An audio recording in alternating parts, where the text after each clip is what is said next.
Diperiksa polisi, Roy Suryo cecar balik penyidik soal UU ITE, jangan sembarangan menggunakan pasal. Rekan-rekan, kami izin menyampaikan update tentang penanganan perkara dugaan tindak pidana pencemaran nama baik dan atau fitnah dan atau manipulasi penciptaan, perubahan, pengerusakan informasi elektronik yang dianggap seolah-olah data yang otentik dan atau mengubah, mengurangi, melakukan transmisi, merusak, memindahkan, menyembunyikan suatu informasi elektronik milik orang lain. Ini bunyi pasal ya. Dan atau pencemaran nama baik dalam bentuk informasi elektronik sebagaimana diatur di pasal 310 KUHP dan atau pasal 311 KUHP dan atau pasal 35 Yunto 51 ayat 1 Undang-Undang Nomor 11 2008 tentang ITE yang sudah dirubah akhirnya menjadi Undang-Undang Nomor 1 2024 yang itu merupakan perubahan kedua ya.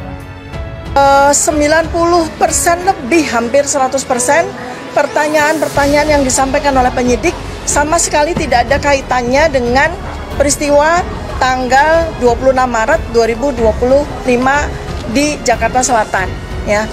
Dan karena itu saya juga menggunakan hak saya untuk tidak menjawab pertanyaan-pertanyaan yang tidak relevan dengan isi substansi dari undangan klarifikasi ini. Supaya tahu ya, di Bareskrim itu ada aduan dari seseorang menyerahkan berkas ijazah asli baik yang universitas sama yang SMA, SMP, SD kita berikan sampai sekarang masih di sana ijazahnya. Yang kedua ada yang kita melaporkan itu di Polda Metro, itu beda lagi. Ada lagi yang di sini di Solo itu Perdata, beda lagi. Dalam pertanyaan-pertanyaan memang hak polisi untuk bertanya dan kewajiban kita menjawab juga sesuai dengan keinginan jawaban kita. Kita melokalisir jawaban kita hanya berdasarkan undangan ini. Tujuan Dr. Tifa dipanggil adalah hanya klarifikasi dan itu pun hanya dalam kaitan yang pada tanggal yang terjadi pada tanggal 26 Maret 2025 yang dilaporkan oleh Insinyur Haji Joko Widodo. Kebetulan saya tanyakan juga sebetulnya Bapak Joko Widodo itu melaporkan tanggal berapa sih?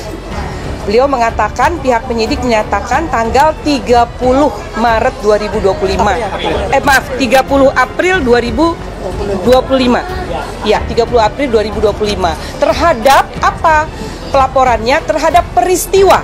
Ya, jadi terhadap peristiwa tanggal 26 Maret 2025. Terus kita tanyakan lagi, apakah terlapornya sudah ada?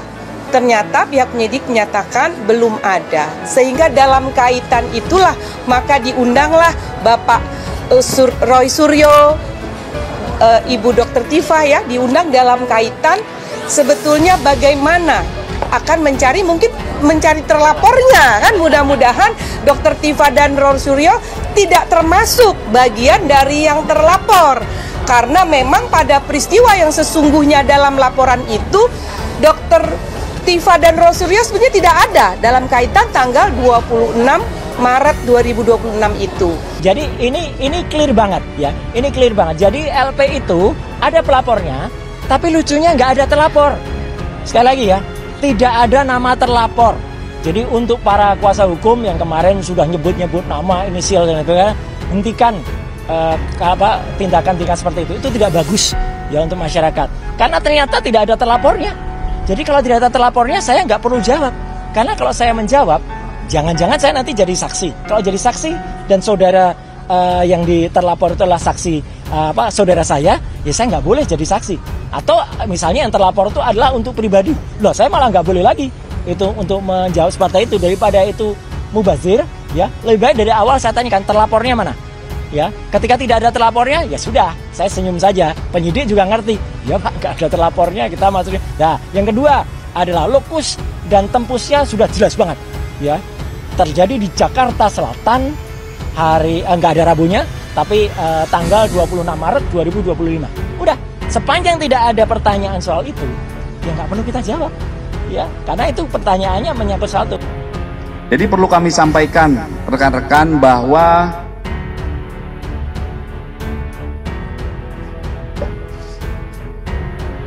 terlapor dalam kasus yang dilaporkannya adalah dalam penyelidikan. Kemudian pelapornya adalah saudara JW. Kemudian kronologis perkara yang dilaporkan, ya, kronologis perkara yang dilaporkan adalah pada tanggal 26 Maret 2025 di sekitar Karet Kuningan, Jakarta Selatan, pelapor selaku korban mulai mengetahui adanya video melalui media sosial berisi pernyataan fitnah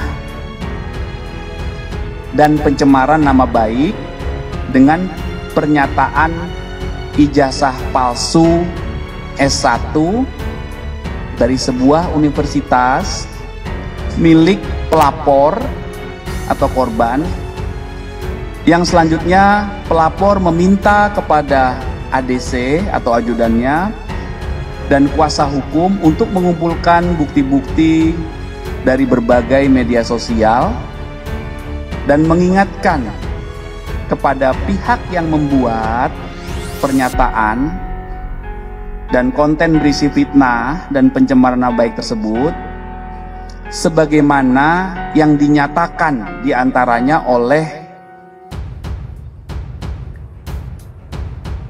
yang pertama RHS, yang kedua RSN, ya, yang ketiga TT, yang keempat ES, dan yang kelima KTR.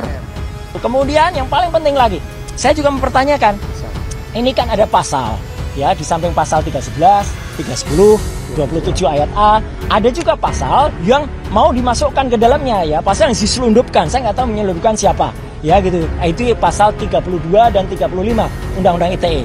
Kebetulan dulu saya ikut merancang Undang-Undang ITE bersama teman-teman yang lain. Pasal itu tujuannya, sekali lagi saya ulangi, adalah untuk transaksi elektronik supaya Indonesia itu diselamatkan dari perdagangan internasional dan kita bisa ikut. Bukan pasal untuk mempidanakan orang. Jahat sekali kalau ada orang menggunakan pasal itu untuk mempidanakan seseorang. Kayak dulu kasus Mbak Prita Mulyansari. Jahat sekali. Ya, Omni Batavia waktu itu mempidanakan Mbak Prita gitu loh. Sama dengan ini. Karena pasal itu ancamannya sangat tinggi. Dan pasal itu misalnya, saya kasih contoh. Ada orang ya mentransfer 1 juta. Kemudian dalam bukti transfernya saya ubah jadi 10 juta. Itu saya bisa kena pasal itu di pasal 32. Ada orang memposting sebuah dokumen elektronik namanya ijazah misalnya. Dia katakan itu asli gitu. Padahal ternyata orang yang punya ijazah mengatakan saya nggak pernah mengeluarkan ijazah itu loh. Lah berarti yang memposting ijazah itu salah seorang kader dari partai itu kena pasal itu harusnya. Justru itu ya kalau yang smart begitu. Jadi saya tadi tanya, dokumen elektroniknya mana? Belum ada Pak dokumen elektronik. Ya sudah. Kalau belum ada dokumen elektroniknya ya nggak usah diterima. Jadi saya tadi tidak minta berhenti. Tapi memang selesai pemeriksaannya. Selesai karena tidak ada lagi yang bisa ditanyakan. Tapi juga demikian juga, ini kesesatan objek menurut saya. Ada mistak yang diunggah ternyata tidak betul. Ya betul ada yang dibawa Jokowi. Nah ini problem besar nanti. Makanya saya kira nanti penyidik juga harus hati-hati. Sebetulnya yang jadi problem itu yang dibawa Pak Jokowi, apa yang diunggah. Yang diunggah betul tidak. Kalau itu analisnya ke sana berarti selama ini ada mistak, kesesatan tentang objek dalam suatu penyelesaian perkara. Oke, dan nanti akan seperti apa ujungnya ketika ya, siapa yang membuat tadi yang di objek tadi, objek yang dikaji oleh masyarakat tadi, Mbak itu. Ternyata objek yang keliru, misalkan seperti itu. Itu nggak bisa dijadikan sebagai alasan. Jadi yang jadikan objek yang sekarang diuji lab itu yang asli. Kalian menghasut, membuat kegaduhan. Yang bikin gaduh itu Jokowi. Selama 2 tahun Jokowi bikin gaduh. Karena dia umpankan ijazah itu untuk mengukur daya tahan dari mereka yang menghina dia. Akhirnya dia laporin. Kenapa gak dari 2 tahun lalu? Kegaduhan ini berlangsung karena Jokowi tidak jujur untuk mengatakan ini asli atau palsu. Kalau memang akhirnya ijazahnya asli misalnya, kenapa ijazah yang asli itu kau tahan? Kau permainkan publik dengan menahan itu. Kau bikin kegaduhan dengan menahan ijazah aslimu. Laporin aja Jokowi. 2 tahun dia bikin kegaduhan kok. Dan hasil kegaduhan itu 2 orang, 3 orang, 4 orang masuk penjara. Itu cara berpikirnya. Jadi kita mulai melihat misalnya bahwa pasti tadi Jokowi akan nggak mungkin, pasti dia akan makin memperbesar ambisi dia untuk jadi matahari. Bukan fakta dia matahari, ambisi dia untuk menjadi matahari. Dari awal dia investasi pada anaknya, maka dia mesti tuntun itu sampai 2009. Kalau batal, dia ikut diseret di pengadilan. Karena yang mampu membela Jokowi cuman anaknya dalam posisi sebagai presiden. Itu logika paling dasar dari ambisi politik. Pakar telematika, Roy Suryo menjawab panggilan penyidik Polda Metro Jaya terkait kasus dugaan ijazah palsu Presiden RI ke-7, Joko Widodo pada Kamis tanggal 15 Mei tahun 2025. Roy tiba di ruang pemeriksaan sekitar pukul 10:05 waktu Indonesia Barat. Ia menuturkan telah menjawab 24 pertanyaan, sebagian besar terkait identitas pribadi dan kegiatan pada tanggal 26 Maret tahun 2025, sesuai surat pemanggilan. Alhamdulillah pemeriksaan berjalan lancar, ujar Roy kepada wartawan di Mapolda Metro Jaya, Kebayoran Baru, Jakarta Selatan pada Kamis tanggal 15 Mei tahun 2025. Dari pukul 10 sampai istirahat pukul 12, saya apresiasi Polda Metro karena memberi kesempatan salat zuhur bersama. Kami juga diberi waktu istirahat makan siang, bebernya. Dalam keterangannya kepada wartawan, Roy mempertanyakan dasar hukum terkait penggunaan Undang-Undang Informasi dan Transaksi Elektronik (UU ITE) dalam laporan tersebut.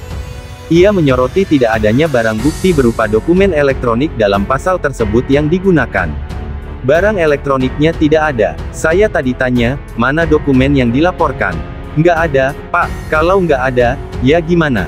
Ini kan Undang-Undang Informasi dan Transaksi Elektronik.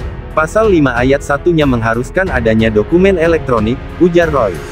Roy menambahkan, pasal 32 dan pasal 35 UU ITE dirancang untuk menjerat pemalsuan data digital, bukan dugaan tanpa bukti konkret. Ia juga menegaskan pernah terlibat dalam proses perumusan UU ITE dan memahami maksud dari tiap pasalnya. Jangan sembarangan menggunakan pasal untuk mempidanakan orang. UU ITE disusun dengan niat baik agar Indonesia tidak dikucilkan secara internasional, khususnya dalam hal regulasi e-commerce, katanya. Dr. Tifa ajak pendukungnya hadir di Polda Metro Jaya.